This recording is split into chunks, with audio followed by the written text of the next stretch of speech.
England से टी20 series में शिकस्त और कौमी क्रिकेट टीम की नाकिस कारकर्दगी के बाद साबिक कप्तान राशिद लतीफ़ और रमीज राजा ने मौजूदा कप्तान बाबर आजम को विकेट कीपिंग मोहम्मद रिजवान से करवाने का मशवरा दिया है। सरकारी मीडिया के स्पोर्ट्स चैनल पर गुफ्तगू के दौरान इंग्लैंड सीरीज में शिकस्त पर गुफ्तगू करते हुए राशिद लतीफ़ का कहना था, सबसे बड़ा मसला इस वक्त कौमी टीम के विकेट कीपर आसिम खान का है।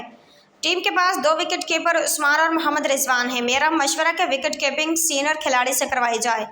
कोई ऐसा प्लेयर विकेट कीपिंग करे जो गेम को पीछे से देखे। रिजवान पिछले 4 साल से गेम को पीछे से चला रहे थे, अब आपने वो कार्ड ही हटा दिया। टी20 वर्ल्ड कप से कबल शुएब मलिक का बाबर को अहम मशवरा।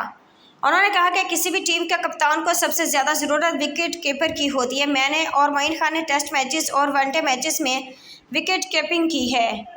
हम मैच को पीछे से देखते थे, लेकिन अगर पीछे खड़ा शख्स ही कैचेस छोड़ने लगे तो वो अपने कप्तान को क्या बताएगा। कोई भी खेल, चाहे वह छोटा हो या बड़ा, अगर इसमें कम्युनिकेशन मिसिंग है तो आप कैसे खेलेंगे।